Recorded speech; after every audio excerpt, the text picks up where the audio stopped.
அனைவருக்கும் அன்பு நண்பர்களா.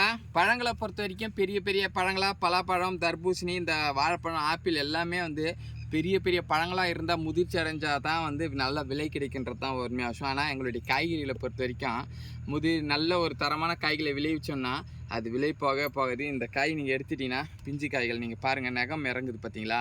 இந்த நகம் இறங்குச்சுனாவே அந்த காய்கள் முத்தலைன்றது தான் அர்த்தம். இந்த காய்கள்லாம் இன்றைக்கி மார்க்கெட்டை அனுப்பிச்சோன்னா ஒரு மனிதர் கூட வாங்கிறதுக்கு முன் வர மாட்டாங்க. இந்த காய்களை விற்பனை செய்யக்கூடிய கடைக்காரர்கிட்ட கொடுத்தீங்கன்னா ₹1 கூட எனக்கு கொடுக்க மாட்டாங்கன்றது தான் உண்மை யதார்த்தமான விஷயம். ஏன்னா இந்த காய்கள்லாம் இன்றைக்கி யாரும் விரும்புறது கிடையாது, விரும்பாத காய்களாக மாறிடுச்சு.